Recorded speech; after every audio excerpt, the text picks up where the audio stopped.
नमस्कार मित्रों। रीट की वैकेंसी के बाद आरएसएमबी बोर्ड ने, राजस्थान कर्मचारी चयन बोर्ड ने विस्तृत विज्ञापन ग्रेड 3 का जारी कर दिया है। और इसमें हम जो देख रहे हैं वो है लेवल सेकंड का 6 से 8 तक। ये 16 तारीख कल का विज्ञापन है, विस्तृत विज्ञापन। हमें इस विज्ञापन में क्या बातें बताई गई है जो हमें सावधानी रखनी है फॉर्म अप्लाई करने से पहले, तो आप ये चीज़ें ज़रूर नोटिस लें। क्योंकि देखिए मित्रों, पूरी तैयारी करने के उपरांत जब हमें ये पता चलता है कि हमारे फॉर्म में ये मिस्टेक रह गई है, तो वो हमारी मानसिक हरेसमेंट का कारण बनती है। तो इन चीज़ों से बचने के लिए आप कुछ चीज़ों का विशेष ध्यान रखें। और विस्तृत विज्ञापन में हम देखते हैं कि कुल कितने पद हैं। देखिए मित्रों, ये 6 से 8 तक का विज्ञापन है।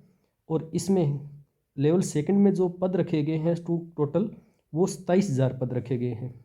लेवल सेकंड के टोटल पद है 27,000। इंग्लिश के 8,782 सबसे ज़्यादा इंग्लिश की पदों की भर्ती है। उसके बाद है विज्ञान व गणित की 7,435।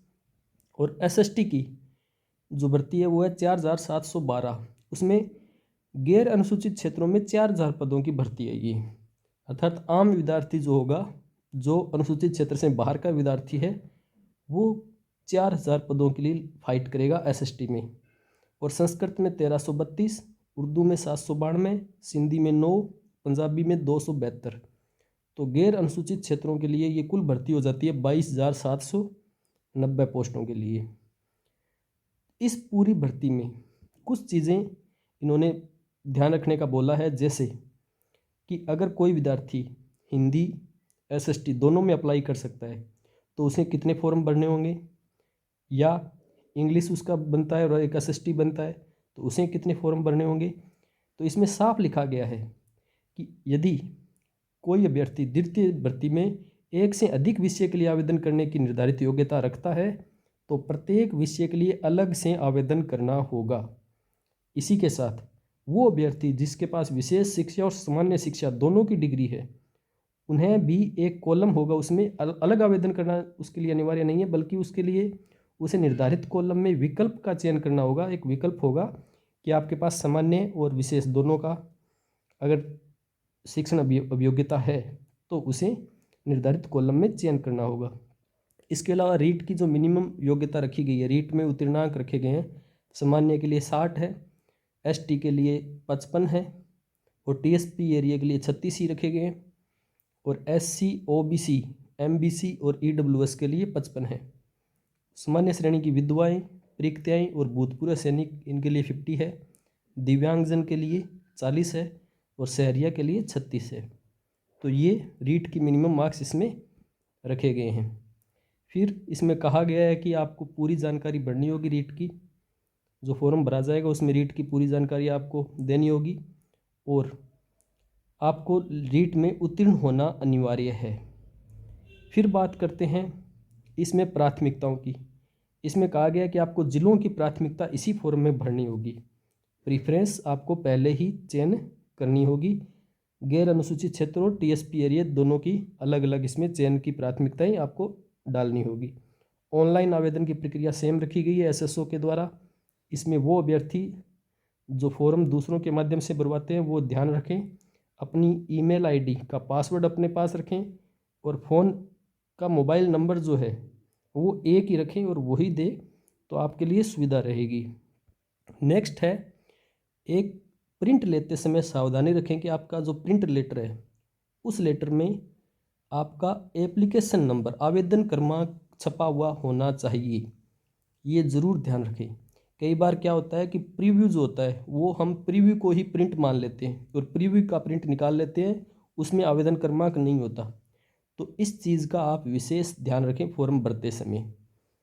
फिर बात करते हैं इसमें आवेदन शुल्क की। जो आवेदन शुल्क रखा गया है, सामान्य वर्ग के लिए 450, ओबीसी के लिए 350, और एससी एसटी के लिए 250, और 2.5 लाख से कम आए उनके लिए भी 250 रुपये।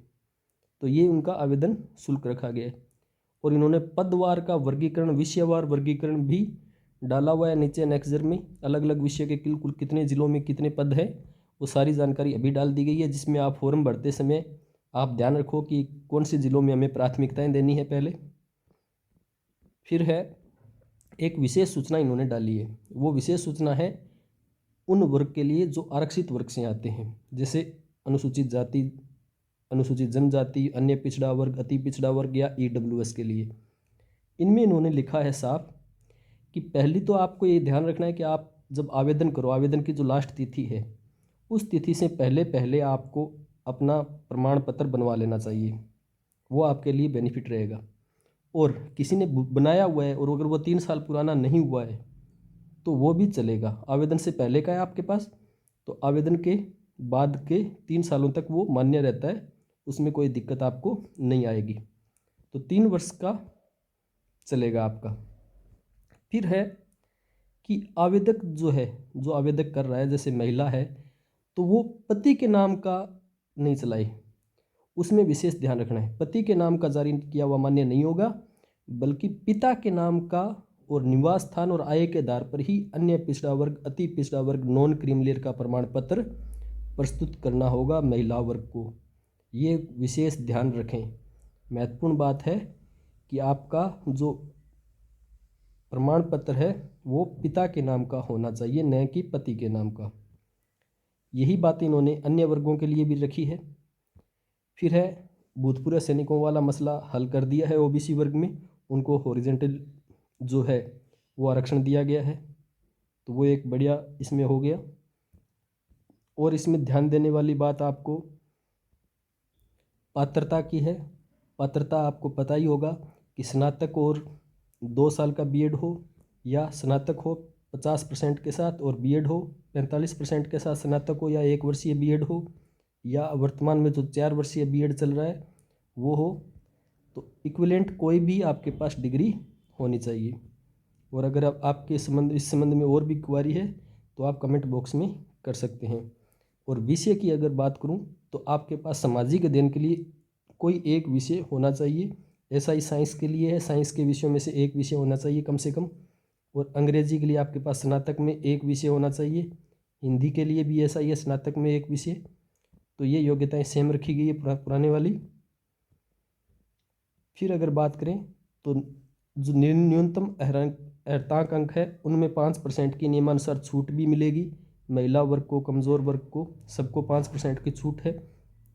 और योग्यता जो है वो आपको, जैसे कई इस बार भी अपीयर हो रहे हैं और वो इस बार बीएड कर रहे हैं या तो, उनके लिए एक विशेष ये है कि आवेदन की अंतिम तिथि तक आपके पास सारी योग्यताएं होनी चाहिए, चाहे आप बीएड की है, चाहे बीएसटीसी की है, चाहे आपके पास कोई अन्य डिग्री है। वो आपके पास डिग्री आवेदन की अंतिम तिथि तक, अर्थात जो आवेदन चलेगा 21 तारीख तक, आपके पास सारी डिग्रियां होनी चाहिए, तभी आप एलिजिबल हो। आयु की बात करें तो 18 से 40, और इसमें 3 साल एग्ज़ाम नहीं हुए तो 3 साल की इसमें छूट आपको दी गई है। फिर बात करते हैं परीक्षा के आयोजन की। परीक्षा का आयोजन 25 से 28 तक है और आवेदन फॉर्म भरने की जो तारीख है वो दिनांक 21 से 19/1/2023 तक है। अर्थात 19/1/2023 तक आपको सारी योग्यताएं अर्जित करनी होगी। इस बात का आपको विशेष ध्यान रखना है। और प्रवेश पत्र आपको बाद में जारी किया जाएगा। आवेदन पत्र क्रमांक और टोकन नंबर, 2 चीज़ें आपको बहुत ही संभाल कर रखनी है। अगर आप ई मित्र से फॉर्म भरवा रहे हो तो इन 2 चीज़ों को आप बहुत ही एक तो इसमें आप कर सकते हो कि आप अपने ईमेल पर सेंड कर सकते हो या मोबाइल में पिक्चर रख सकते हो, लेकिन एक्स्ट्रा कोई डायरी में ज़रूर रख कर रखें। सामान्यतः मोबाइल में पिक्चर ले लेते हैं, वो कई बार डिलीट हो जाती है तो उससे आगे आपको कठिनाई आएगी। तो इसलिए आप एक डायरी में नोट करके ये रख सकते हो, आवेदन पत्र क्रमांक और टोकन नंबर। फिर है नियुक्ति की अयोग्यताएं, महिलाओं, बच्चों की समस्याएं जो है 2 या 2 से अधिक बच्चों वाली चीज़ें वो भी सेम रखी गई है। फिर प्रमाण पत्र के संबंध में प्रावधान आपको पहले ही मैंने बता दिया कि आपको अभ्यर्थी की श्रेणी के संबंध में उसकी पात्रता का मूल्यांकन आवेदक की अंतिम तिथि तक जारी प्रमाण पत्र के आधार पर किया जाएगा। अर्थात आपके पास जो आवेदन प्रमाण पत्र है ओबीसी का या कोई भी प्रमाण पत्र है तो अंतिम तिथि तक बना हुआ होना चाहिए। इस चीज़ का भी आपको ध्यान रखा है। जाति प्रमाण पत्र की वैधता के संबंध में इन्होंने बात वही कही है 3 वर्ष की, कि ओबीसी का जैसे आपने अभी बनवाया है और वो हर 3 साल 1 साल बाद आपको रिन्यू करवाना होता है कि क्रीमी लेयर में आप नहीं हो तो एक शपथ पत्र देना होता है, वो शपथ पत्र मान्य हो जाता है। तो इस बात का आप विशेष ध्यान रखें। 3 वर्ष से आपको पुराना नहीं लगाना है। फिर है ऑनलाइन आवेदन आपको सही सही भरना होगा। फ़ोटो के संबंध में आपको ध्यान रखना है कि नवीनतम फ़ोटो आपको लगानी है, उसमें 6 महीने से पुरानी फ़ोटो नहीं होनी चाहिए।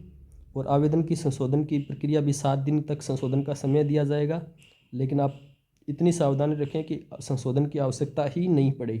फॉर्म बिल्कुल पूर्ण सावधानी से भरा जाना चाहिए। आपकी पूरी मेहनत होती है इसमें, और वैसे भी भर्ती हर साल तो आती नहीं है, लेट हो जाती है, और वैसे भी रीट भी हर साल नहीं आती, इसमें भी काफ़ी विवाद रहते हैं। एक बार फॉर्म आता है तो उसमें आप गलती करने की गुंजाइश बिल्कुल भी न छोड़ें। नकल की बात इसमें अब की बार कही गई है कि वे नकल को रोकने के पूर्ण इंतजाम भी किए जाएंगे। जुर्माना रखा गया है 10 लाख तक का। चयन प्रक्रिया आपको बताई दी, और इसमें यह ध्यान रखिए कि राज्य स्तरीय वरीयता सूची बनेगी। मेरिट लिस्ट जो है वो राज्य स्तरीय बनेगी, इस बात का भी आपको पता होना चाहिए। तो ये एक सुनहरा मौका है। मेरिट लिस्ट अगर राज्य स्तरीय तैयार होती है तो आपके लिए ये मानो गोल्डन चांस है। फिर सिलेबस की बात है, और मैंने सिलेबस का एक अलग से वीडियो भी बना रखा है कि सिलेबस आपका क्या रहने वाला है, और बहुत ही अच्छा सिलेबस राजस्थान के अभ्यर्थियों के लिए इन्होंने डाला है। कुल 120 अंक राजस्थान के अभ्यर्थियों के लिए रखे गए हैं, सब्जेक्ट के 130 अंक है। तो इस प्रकार ये आपके लिए गोल्डन चांस है, तो लग जाएं और फॉर्म पूर्ण सावधानी से रखें, ये आपको विशेष ध्यान रखना है। इन्हीं बातों को विराम देते हुए जय हिंद। आपकी सफलता की कामना के साथ